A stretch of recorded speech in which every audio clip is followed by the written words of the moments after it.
को जय हिंद। और आप सभी को इस सेशन में आप सभी को मिलने वाला है बायोलॉजी का मैराथन इम्पोर्टेंट सवाल, यानी ऑब्जेक्टिव के साथ साथ हम लोग सब्जेक्टिव को भी करेंगे, टॉपिक वाइज डिस्कस करते चलेंगे और टॉपिक के साथ ही क्वेश्चन को समझेंगे।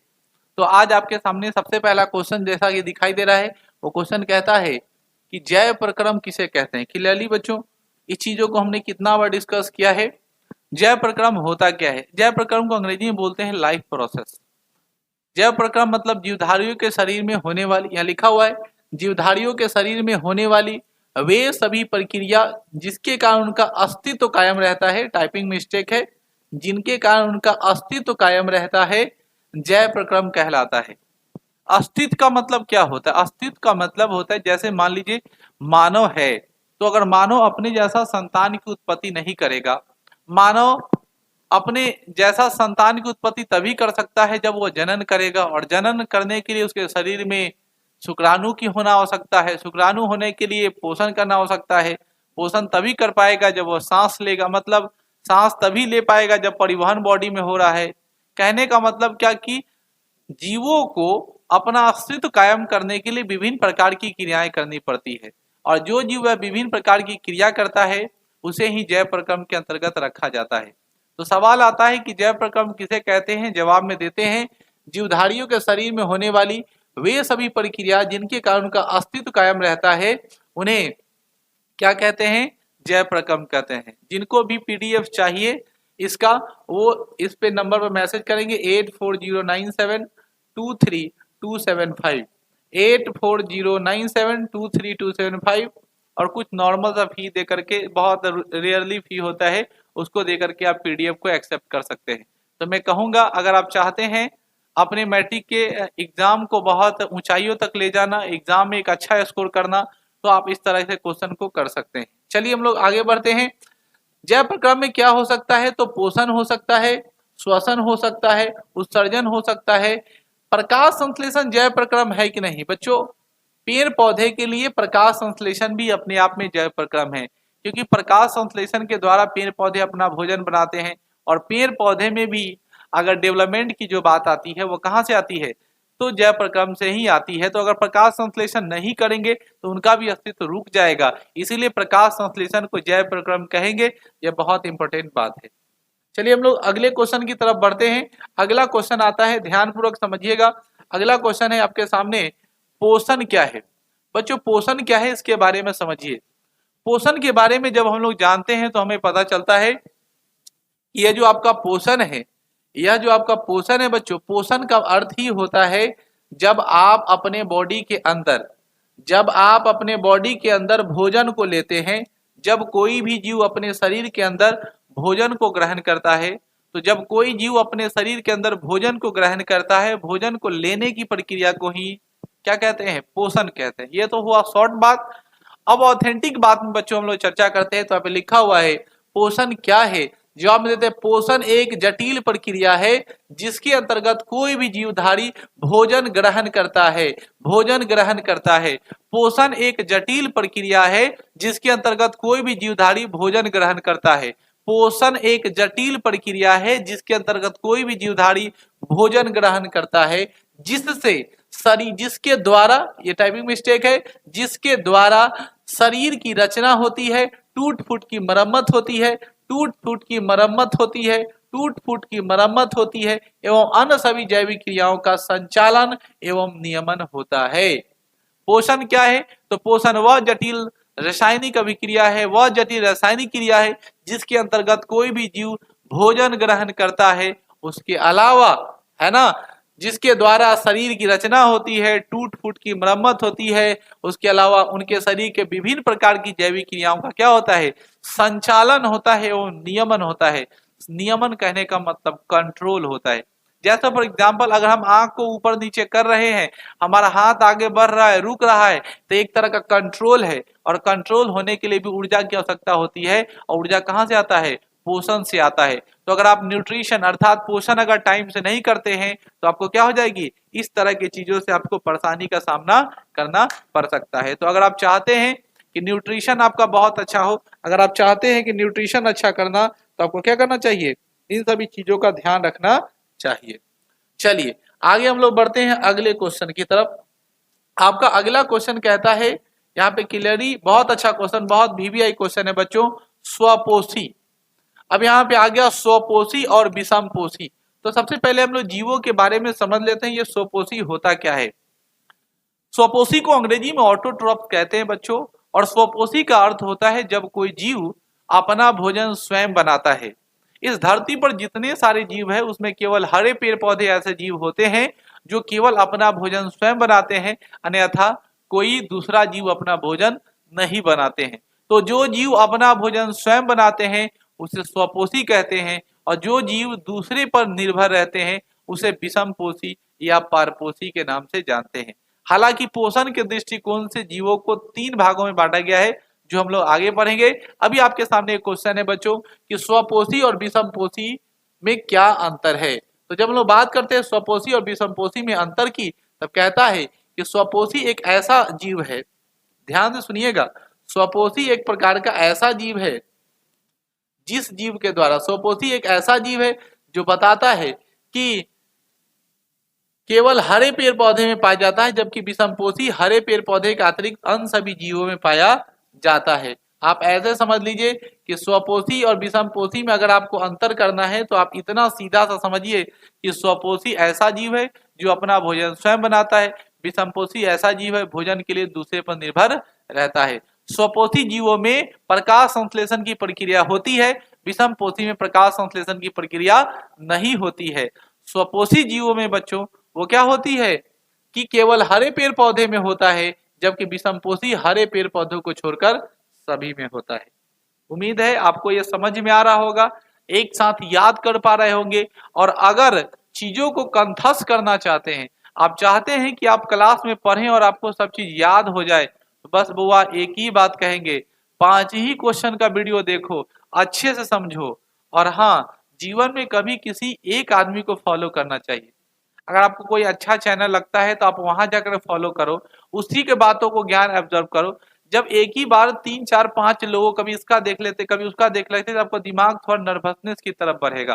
तो आप कभी भी जीवन में सिद्धांत बनाओ कि किसी एक आदमी को आदर्श बनाकर उसी से ज्ञान लेंगे, उसी से पढ़ाई करेंगे ऑन एकेडमिक। अगर इसी चीज को आप किसी दूसरे तरीके से पढ़ना चाहते हो तो फिर आपके पास एक किताब है, उस किताब को लेकर के पढ़ो। तो आप ध्यान रखोगे कि इस चीज करने के बाद आपको कोई चीज पढ़ने की जरूरत नहीं है ऑन एग्जाम।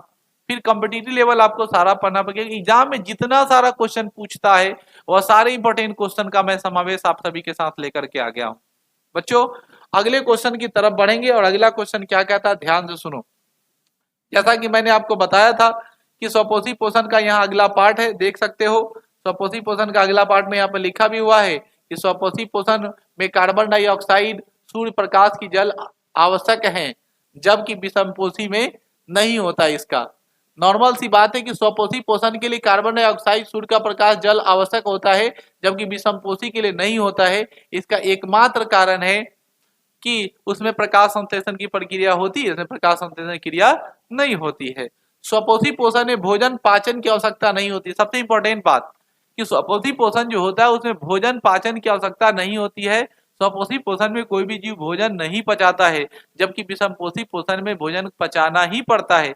जैसे मनुष्य के अंदर बच्चों वह कौन सी प्रक्रिया होती है, विषमपोषी, और हम लोग के शरीर में जब विषमपोषी होता है तो हम लोग को निश्चित तौर पर भोजन को पचाना ही पड़ता है। तो जब हम लोग भोजन को पचाने योग्य हो जाएंगे, जब भोजन की पचाने की प्रक्रिया करते हैं, इसका मतलब ये साफ साफ निकलता है कि हम लोग ऐसे जीव हैं, विषमपोषी जीव हैं। चलिए अगला सवाल आता है कि मृतजीवी। अगला सवाल जो आया वो मृतजीवी से संबंधित आया। पहले इस चीज को हम लोग कर लेते हैं कि मृतजीवी होता क्या है, तब मजा आएगा इस चीजों को समझने में और करने में। देखो जब हम लोग बात करते हैं मृतजीवी की, तो उससे पहले आप लोगों को समझना चाहिए कि मृतजीवी की आवश्यकता क्यों है, क्यों हमको इस चीज को पढ़ना है। देखो हम लोग पोषण के आधार पर जीवों को 3 तरीके से बांटे, पोषण के आधार पर जीवों को 3 तरीके से बांटे हैं। पहले वाले पार्ट को जो हम लोग बोलते हैं उसको बोलते हैं परजीवी। क्या बोलते हैं बच्चों, परजीवी। दूसरा है मृतजीवी, और तीसरा है प्राणी संपोषण। ध्यान से समझिए, प्राणी संपोषी या प्राणी संपोषण जीव। परजीवी का मतलब होता है एक जीव किसी दूसरे जीव पर डिपेंड है भोजन के लिए।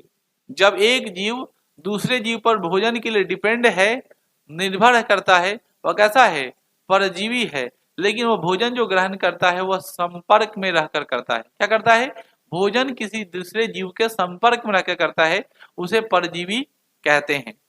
मृतजीवी क्या है? तो मृतजीवी ऐसा जीव है जो अपने भोजन के लिए दूसरे पर निर्भर न रहकर मरे हुए, जो भी मरा हुआ जीवाश्म है, जब कोई शरीर मृत हो जाती है और उससे जो जीव भोजन ग्रहण करता है उसे मृतजीवी कहते हैं। अब ध्यान सुनो, मृतजीवी के बारे में जब हम लोग जाने तो हमको पता चला कि वो मरा हुआ शरीर से भोजन प्राप्त करेगा। तो अब जरा कल्पना करिए कि हमारे वायुमंडल में, हमारे धरती पर, हमारे अर्थ पर बहुत सारे ऐसे जीव है जो मर जाते हैं, जीवाश्म है, मतलब पेड़ पौधे का अवशिष्ट पदार्थ है।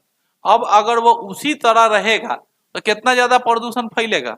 जैसे मान लीजिए वो गाय बड़ा मर गया, वो कुत्ता मर गया, आपके घर में सेब सड़ गया, किसी घर में आलू सड़ गया, गोबर है, पेड़ पौधे का, पेड़े का पत्ता गिर करके नीचे पूरा पथार लगा हुआ है, अब ये सब हुआ नहीं सड़ेगा तो प्रदूषण कितना ज्यादा बढ़ जाएगा।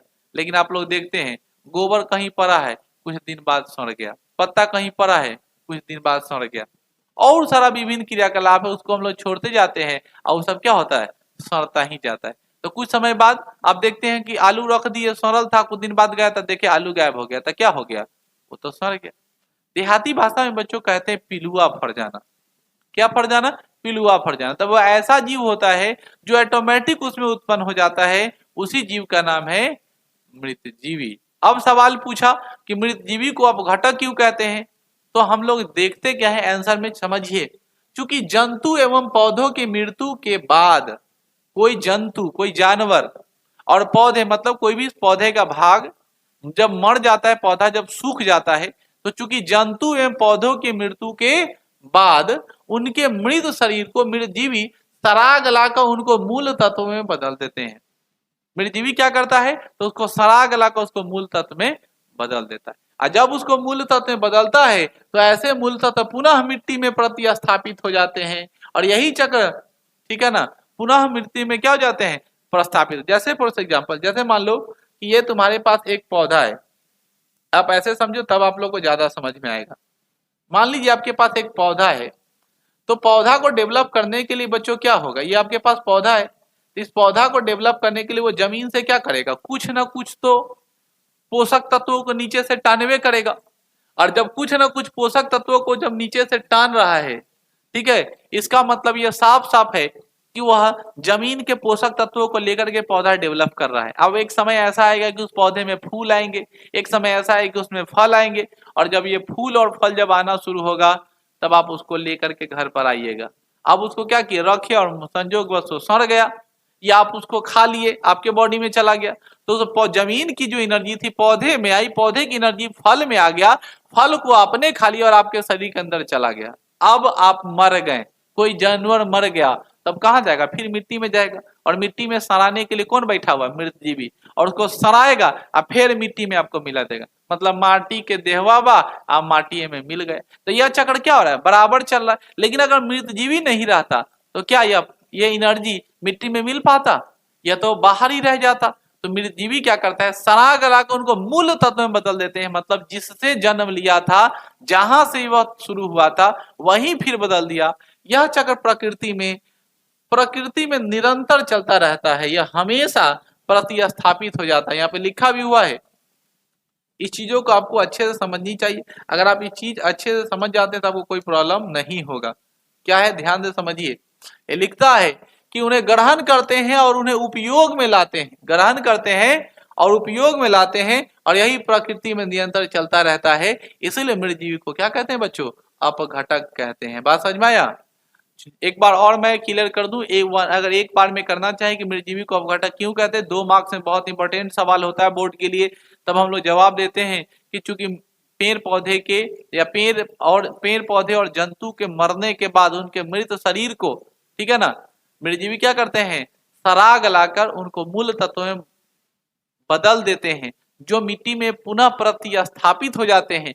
और यही चक्र प्रकृति में निरंतर चलता रहता है, और प्रकृति में यही चक्र चलने के कारण, ठीक है, मृतजीवी को क्या कहते हैं, अपघटक के नाम से जानते हैं।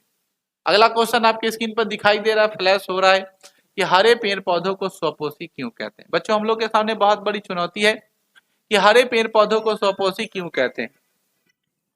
जब बात करते हैं हरे पेड़ पौधे की, तब हमें यह जवाब मिलता है। हेलो, हाँ क्या है आज? अभी हमको नहीं पता है, बारिश हो रहा है, हम तो पढ़ा रहे हैं।